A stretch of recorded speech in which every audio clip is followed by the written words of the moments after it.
ఒకప్పుడు టాలీవుడ్ ని ఏలిన మెగాస్టార్ ఈ రోజు సోషల్ మీడియాలో ఒకే ఒక్క ప్రశ్నకి ఆన్సర్ చెప్పాల్సిన పరిస్థితి వచ్చిందా? చిరంజీవి తనకంటే ఎదగొచ్చు అని అనిపించిన హీరోలందరి కెరియర్స్ ని తొక్కేశాడా? సుమన్, రాజశేఖర్, ఉదయ్ కిరణ్, నాగశౌర్య అండ్ కార్తికేయ వీళ్ళందరి నేమ్స్ ఇప్పుడు ఒకే కాంట్రవర్సీలో ఎందుకు వినిపిస్తున్నాయి? అసలు ఇది నిజమా లేక సోషల్ మీడియాలో మనకి ఒక కథను రిపీటెడ్ గా చూపిస్తున్నారా? అలా చూపించిన దాన్నే నిజమని మనని నమ్మిస్తున్నారా? ఈ వీడియోలో మనం మెగా ఫ్యాన్స్ పర్స్పెక్టివ్ నుంచి కాదు, అలాగని యాంటీ ఫ్యాన్స్ పర్స్పెక్టివ్ గురించి కూడా కాదు, ఎవరి దగ్గర ఎవిడెన్స్ ఉందో ఎవరి దగ్గర అసంప్షన్స్ ఉన్నాయో చూద్దాం. బికాస్ సోషల్ మీడియా కోర్టులో వైరల్ అవడం చాలా ఈజీ, నిజాన్ని ప్రూవ్ చేయడమే చాలా కష్టం. అసలు కాంట్రవర్సీ ఎలా మొదలైంది అని చూద్దాం. ఇది ఒక్క రోజులో మొదలైన కాంట్రవర్సీ కాదు. రీసెంట్ వీక్స్ లో సోషల్ మీడియాలో కొన్ని ఓల్డ్ ఇన్సిడెంట్, కొన్ని old interviews, old career stories ని తీసుకొచ్చి కొత్తగా నరేటివ్ చేసి దాన్ని సర్క్యులేట్ చేస్తున్నారు.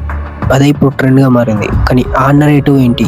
అండ్ చిరంజీవి ఎదుగుతున్న సమయంలో తనకు కాంపిటీషన్ గా ఉన్న వాళ్ళందరినీ ఇండస్ట్రీలో తొక్కేశాడా? అండ్ ఈ డిస్కషన్ లో సుమన్, రాజశేఖర్, ఉదయ్ కిరణ్ పేర్లు చాలా ఎక్కువగా వచ్చాయి. దానికి తోడు యంగర్ యాక్టర్స్ పేర్లు కూడా సోషల్ మీడియా పోస్టర్ లోకి వచ్చేసాయి. ఫస్ట్ ప్రాబ్లం స్టార్ట్ అయింది ఇక్కడే. ఒక యాక్టర్ కెరియర్ పడిపోయింది, అదే సమయంలో చిరంజీవి సక్సెస్ అయ్యాడు కాబట్టి చిరంజీవి వల్లే కెరియర్ పాడైపోయింది. ఇది ప్రూఫ్ కాదు, ఇది కో రిలేషన్. అంటే వాడు అంబ్రిల్లా పట్టుకున్నాడు అండ్ అదే సమయంలో వర్షం వచ్చింది కాబట్టి వర్షం వాడి వల్లే వచ్చింది అనే భ్రమలో ఉన్నారు. సోషల్ మీడియా లాజిక్ అనేవి కొన్నిసార్లు ఇలాగే ఉంటాయి. ఇప్పుడు సుమన్ గారి గురించి మాట్లాడుకుందాం. సుమన్ ఒకప్పుడు తెలుగు ఆడియన్స్ లో హ్యూజ్ పాపులారిటీ ఉన్న యాక్టర్. అందుకే ఇప్పుడు సోషల్ మీడియాలో సుమన్ ని చిరంజీవి తొక్కేశాడా అనే నరేటివే మళ్ళీ బయటకు వచ్చింది. ఇక్కడ హిస్టరీని సింప్లిఫై చేసుకోకూడదు. సుమన్ కెరియర్ లో వచ్చిన ప్రాబ్లమ్స్ కి and different industry personal circumstances గురించి కూడా హిస్టారికల్ రిపోర్టింగ్ ఉంది. And recent social media discussion లో కూడా ఈ విషయం మీద కాన్ఫ్లిక్టింగ్ వర్షన్స్ కనిపిస్తున్నాయి. రెడిట్ లాంటి ప్లాట్ఫామ్ లో కూడా యూజర్స్ చాలా డిఫరెంట్ క్లెయిమ్ చేస్తున్నారు. కానీ అవి యూజర్ జనరేటెడ్ క్లెయిమ్సే, వెరిఫైడ్ ఎవిడెన్స్ మాత్రం అస్సలు కాదు. సుమన్ కెరియర్ డిక్లైన్ కి చిరంజీవి ఒక్కరినే రెస్పాన్సిబుల్ చేయడం మన దగ్గర కన్క్లూజివ్ ఎవిడెన్స్ లేదు. ఇది చాలా ఇంపార్టెంట్. చిరంజీవి వర్సెస్ రాజశేఖర్, ఇక్కడ మాత్రం ఒక డాక్యుమెంటెడ్ పబ్లిక్ కాన్ఫ్లిక్ట్ ఉంది. చిరంజీవి అండ్ రాజశేఖర్ మధ్య పబ్లిక్ డిసగ్రిమెంట్ జరిగింది. రాజశేఖర్ గారు అసోసియేషన్ లోని ఇష్యూస్ గురించి మీడియా ముందు మాట్లాడారు. చిరంజీవి మాత్రం ప్రాబ్లమ్స్ ఉంటే ఇంటర్నల్ గా డిస్కస్ చేయాలి అని చెప్పారు. ఈ కాన్ఫ్లిక్ట్ తర్వాత రాజశేఖర్ మా వైస్ ప్రెసిడెంట్ పొజిషన్ నుంచి రిజైన్ చేశారు. సో ఇక్కడ కాన్ఫ్లిక్ట్ జరిగింది అని చెప్పడానికి ఎవిడెన్స్ ఉంది. కానీ ఆ కాన్ఫ్లిక్ట్ వల్లనే చిరంజీవి రాజశేఖర్ కెరీర్ ని డిస్ట్రాయ్ చేశాడు అనేది కంప్లీట్లీ డిఫరెంట్ క్లెయిమ్. దానికి సపరేట్ ఎవిడెన్స్ కావాలి. Uday Kiran, the most sensitive part. Uday Kiran murder mystery గురించి ఇప్పటికీ కూడా సోషల్ మీడియాలో ఎన్నో సంవత్సరాల నుంచి థియరీస్ అనేవి చాలా సర్క్యులేట్ అవుతున్నాయి. దానిలో ఒక పాపులర్ థియరీ ఏంటంటే ఎంగేజ్మెంట్ బ్రేక్ అయింది, చిరంజీవికి కోపం వచ్చింది అండ్ కెరియర్ ఆపర్చునిటీస్ ని ఆపేసి ఉదయ్ కిరణ్ కెరియర్ ని స్పాయిల్ చేసిండు, కొలాప్స్ చేసిండు అని చెప్పేసి ఇప్పటికి కూడా మీరు యూట్యూబ్ లో కొడితే అదే స్టోరీ సర్క్యులేట్ అవుతుంది. ఉదయ్ కిరణ్ వాళ్ళ సిస్టర్ చెప్పింది, శ్రీదేవి గారు చెప్పిన ఒక నరేషన్ ఏంటి అని అంటే ఎంగేజ్మెంట్ మ్యూచువల్ గా కాల్డ్ ఆఫ్ అయిపోయింది. అంటే ఇద్దరి సమ్మతంతోనే బ్రేక్. ఉదయ్ కెరియర్ ప్రాబ్లమ్స్ కి చిరంజీవిని బ్లేమ్ చేయడం సరైనది కాదు అని చెప్పింది. అండ్ చిరంజీవి కూడా ఉదయ్ కి డిఫికల్ట్ పీరియడ్స్ లో సపోర్ట్ చేసిండు అని చెప్పేసి చెప్పుకుంటూ వచ్చింది. చాలా వరకు తను తీసుకున్న డెసిషన్ లో కూడా చిరంజీవి గారు తనకి అడ్వైస్లు కూడా ఇచ్చారట. మీరు ఇక్కడ అర్థం చేసుకోవాల్సింది ఏంటంటే ఉదయ్ కిరణ్ స్టోరీని చిరంజీవికి అగెనెస్ట్ గా ఉపయోగించడం చాలా ఈజీ. కానీ ఉదయ్ కిరణ్ ఫ్యామిలీ మెంబర్స్ చెప్పిన వర్షన్ ని ఇగ్నోర్ చేసి ఒకే నరేటివ్ ని నిజమని చెప్పడం మాత్రం జర్నలిజం కాదు. ఇప్పుడు నాగశౌర్య గురించి మాట్లాడుకుందాం. ఇక్కడ కాంట్రవర్సీ అనేది ఇంకా ఇంట్రెస్టింగ్ అయిపోయింది. ఎందుకంటే నాగశౌర్య గతంలో చిరంజీవి గురించి చాలా పాజిటివ్ గా మాట్లాడింది.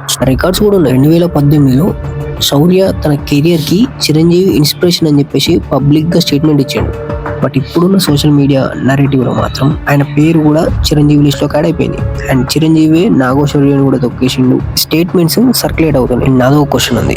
ఒక వ్యక్తి పాస్ట్ లో చిరంజీవి ఇన్స్పిరేషన్ గా తీసుకున్నా అని చెప్పిండు అండ్ కొన్ని సంవత్సరాల తర్వాత అదే వ్యక్తిని తన కెరియర్ నాశనం చేసిండు అంటున్నారు. దీంట్లో ఏది నమ్మాలి? కార్తికేయ పేరు కూడా ఇప్పుడు సోషల్ మీడియాలో డిస్కషన్ లోకి వచ్చింది. ఇక్కడ కూడా అదే రూల్, అదే సిచ్యువేషన్. యాక్టర్ కి కెరియర్ స్లో అయింది అంటే స్టార్ తొక్కేశాడు. ఇదే ఇమ్మీడియట్ గా కంక్లూడ్ చేసేస్తున్నారు. యాక్చువల్లీ చిరంజీవి అండ్ కార్తికేయ బయట కనిపించడమే కాదు, మాట్లాడుకోవడం కూడా జరిగింది. ఇది చాలు కదా చిరంజీవి వర్సెస్ కార్తికేయ నరేటివ్ ని ఎండ్ చేయడానికి. బట్ సోషల్ మీడియాలో మాత్రం మనకు బ్లాక్ అండ్ వైట్ స్టోరీస్ మాత్రమే కావాలి, రియాలిటీ మాత్రం గ్రే అనిపిస్తుంది. మరి ఇప్పుడు ఎందుకు అది ట్రెండ్ అవుతుంది?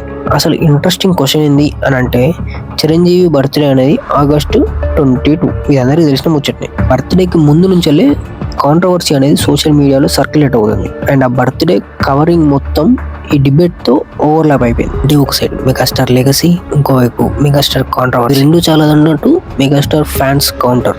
సోషల్ మీడియాకి perfect recipe. Bandla Ganesh entry. ఇక్కడ కాంట్రవర్సీకి మరో లేయర్ యాడ్ అయింది. గణేష్ చిరంజీవిని చాలా అంటే చాలా స్ట్రాంగ్ గా డిఫెండ్ చేసి చిరంజీవికి పైకి తీసుకెళ్లే అలవాటే ఉంది కానీ తొక్కేసే అలవాటు లేదు అంటున్నారు. అలాగే writer and director BVS Ravi కూడా చిరంజీవి అలాంటి వాడు కాదు అని చెప్పేసి ఆర్గ్యుమెంట్ చేస్తున్నారు. ఇప్పుడు నేను టూ సైడ్స్ కి ఒక uncomfortable question. Chiranjeevi career suppress చేశాడు అని అంటున్నారు. మరి దానికి ఎవిడెన్స్ ఎక్కడ? ఎవిడెన్స్ అంటే memes, reels, WhatsApp forwarded messages కాదు, అది అందరికీ తెలుసు. మెగా ఫ్యాన్స్ మీరు కూడా ఒక మిస్టేక్ చేస్తున్నారు. చిరంజీవి మంచి మనిషి కాబట్టి తన మీద వచ్చిన ప్రతి అలిగేషన్ ఫాల్స్ అలిగేషన్ అయిపోదు. ఒక వ్యక్తి చారిటీ చేశాడా, యంగ్ యాక్టర్స్ ని సపోర్ట్ చేశాడా, ఇండస్ట్రీలో రెస్పెక్ట్ ఉందా, అవన్నీ మంచి విషయాలే. కానీ ఒక స్పెసిఫిక్ అలిగేషన్ కి ఆన్సర్ కావాలి అంటే స్పెసిఫిక్ ఎవిడెన్సే కావాలి. క్యారెక్టర్ సర్టిఫికేట్ ఇస్తే కేసు ఉండదు అని అంటే ప్రతి ఒక్కడు జేబులో పెట్టుకొని తిరగాలి. Fan wars are the real winners మో. అండ్ ఇక్కడ అసలు విలన్ ఎవరో తెలుసా? ఫ్యాన్సే. హీరోలేమో బయట అన్న, బ్రదర్, సార్ అని మంచిగా ఉంటారు. బట్ ఫ్యాన్స్ మాత్రం ఆన్లైన్ లో నీ హీరో ఫ్లాప్, నీ హీరో కెరీర్ ఎండ్ అయిపోయింది, నీ హీరో వల్లే వాడు డౌన్ అయిపోయిండు అనే పాయింట్స్ మీద రైజ్ అయిపోతున్నారు. హీరోస్ అందరితో మంచిగానే ఉంటారు, గుడ్ రిలేషన్షిప్ ని మెయింటైన్ చేస్తారు. బట్ ఫ్యాన్స్ మాత్రం ఫ్యాన్ వార్స్ అంటూ అల్లరి చేస్తారు. ఎంఎస్ రాజు కూడా ఇదే ప్రాబ్లమ్ ని హైలైట్ చేసిండు. హీరోలేమో ఒకే ఫంక్షన్ లో పక్క కూర్చుంటారు, ఫ్యాన్స్ మాత్రం కామెంట్ సెక్షన్ లో వరల్డ్ వార్ స్టార్ట్ చేస్తారు. ఫైనల్ వర్డిక్ట్ ఏంటి అంటే చిరంజీవి మీద హీరోస్ ని తొక్కేశాడు అని చెప్పడానికి మన దగ్గర ఇప్పుడున్న ఎవిడెన్స్ సరిపోదు. అట్ ద సేమ్ టైం చిరంజీవికి ఇండస్ట్రీలో ఎలాంటి కాన్ఫ్లిక్ట్స్ లేవు అని కూడా చెప్పలేము, ఎందుకంటే అది కూడా తప్పే అవుతుంది. రాజశేఖర్ గారు అండ్ చిరంజీవి గారి మధ్యలో గొడవలు ఉన్నాయని చేసి అందరికీ తెలుసు. అండ్ ఉదయ్ కిరణ్ విషయంలో కూడా చాలా రకాల నరేటివ్స్ అనేది పాపులర్ గా అవుతున్నాయి. అండ్ చిరంజీవిని బ్లేమ్ చేసే నరేటివ్స్ ఇంకా హైలైట్ అవుతున్నాయి. ఎగ్జాంపుల్ గా తీసుకున్నట్టయితే నాగశౌర్య గురించి కూడా రూమర్స్ అనేవి కొత్తవి బయటకు వస్తున్నాయి. అందుకే నా వర్డిక్ట్ ఏంది అని అంటే ఇది చిరంజీవి ఎక్స్పోజ్డ్ స్టోరీ కాదు, ఇది ఒక సోషల్ మీడియా ఎలా ఒక నరేటివ్ ని బిల్డ్ చేస్తుందో చెప్పే story. Let start comment war without toxicity. ఇప్పుడు మీ టర్న్. చిరంజీవి మీద వచ్చిన అలిగేషన్స్ లో ఏది నిజంగా సీరియస్ క్వశ్చన్ అండ్ ఏది జస్ట్ ఫ్యాన్ వార్ కంటెంట్?